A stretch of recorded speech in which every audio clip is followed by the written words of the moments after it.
আমার সাথে সবার ছবি আছে, মন্ত্রী মহোদয়তে শুরু করে বিভিন্ন রাজনৈতিক দলের ছবি আছে, বিভিন্ন রাজনৈতিক মতাদর্শের সাথে সবার সাথে আমার সুসম্পর্ক ছিল। সেই সুবাদে আমার ছবি অনেকের সাথে থাকতে পারে বা আছে, যেটা সাংবাদিকদের থাকতেই পারে। আমি বিনা চিকিৎসায় মৃত্যুর দিকে এগিয়ে যাচ্ছি। হ্যাঁ, আমি শ্যামল কুমার দাস, একজন প্রবীণ সাংবাদিক। আমি নারায়ণগঞ্জ এডিটর্স ক্লাবের সভাপতি। আজকে 1.5 বছর যাবৎ আমি শয্যাশায়ী, অসুস্থ অবস্থায়, নানা রোগে আক্রান্ত হয়ে। বিশেষ করে আমি কোথাও মুখ করতে পারি না, বাইরে বের হয়ে যেতে পারি না, নিজেই অসুস্থ। তো ইতিমধ্যে আমি আমার সাংবাদিকতা জীবনের 40 বৎসরে আমি বাংলাদেশের জাতীয় দৈনিক থেকে শুরু করে আন্তর্জাতিক মানের পত্রিকায়ও সম্পৃক্ত ছিলাম, এবং এই পত্রিকা জগতে থেকে, সাংবাদিকতা থেকে আমি বাংলাদেশের কোনো এককভাবে কোনো রাজনৈতিক দলের সদস্য হয়ে নয়, মতাদর্শের নয়, আমি বাংলাদেশের যতগুলো রাজনৈতিক দল আছে তাদের কেন্দ্রীয় কমিটির নেতাদের সাথে, মন্ত্রী মহোদয়ের সাথে, এমপি মহোদয়ের সাথে বিভিন্ন সময় বিভিন্ন কাজে কর্মে এবং পেশাগত দায়িত্ব পালনের জন্য আমি বিভিন্নভাবে তাদের সাথে ছিলাম এবং নিউজ কালেকশন করেছি এবং নিউজ করেছি।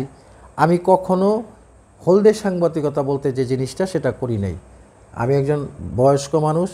ইতিমধ্যে আমি গত 16-17 বছর আগে আমি নারায়ণগঞ্জ এডিটর্স ক্লাবের সভাপতিও নির্বাচিত হই, বন্ধন থানা প্রেস ক্লাবের সাবেক সভাপতি ছিলাম, এবং বিভিন্ন মিডিয়া জগতের অনেক ভালো ভালো কমিটিতে আমি বিশেষ পদে অধিষ্ঠিত ছিলাম।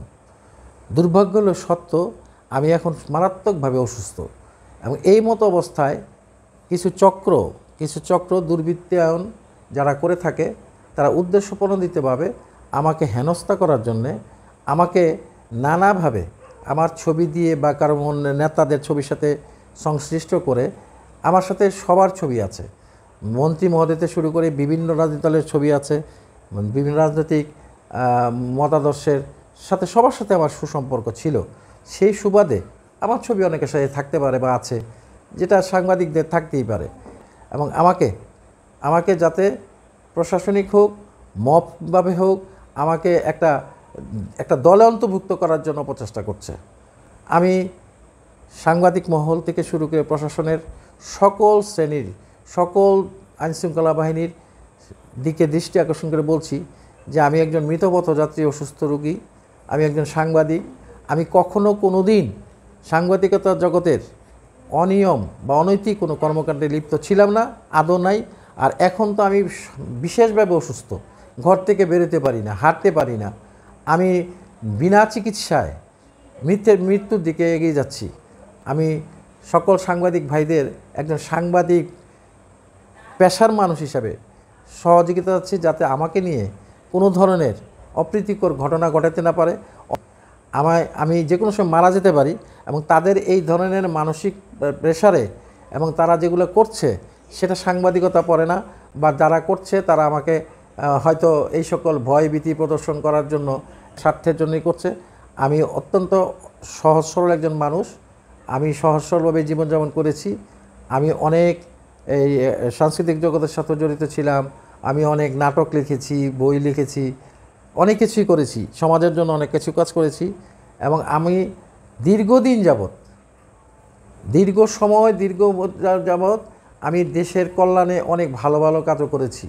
আমি বলতে চাই না, আমি বাংলাদেশের রাষ্ট্রপতি থেকে, বিভিন্ন দলের রাষ্ট্রপতি থেকে একেবারে এমপি পর্যন্ত, নেতা পর্যন্ত সকলের সাথে আমার সম্পর্ক ছিল। আমি ছাত্র জীবনেও বাংলাদেশের প্রতিষ্ঠিত বিভিন্ন রাজনৈতিক দলের নেতা যারা ছিলেন তাদের সাথে আমার সুসম্পর্ক ছিল। আমি এখন অসুস্থ। আমি আপনাদের কাছে আবেদন করছি যে আমাকে নিয়ে যে নোংরামি শুরু হয়েছে এর প্রতিকার চাই, এবং এটা নিন্দা জ্ঞাপন করছি, প্রতিবাদ জানাচ্ছি, এবং প্রশাসনের হস্তক্ষেপ কামনা করছি, এবং যারা করছে তাদের বিরুদ্ধে যাতে আইনানুগ ব্যবস্থা হয় এই জন্য প্রশাসনের হস্তক্ষেপ কামনা করছি।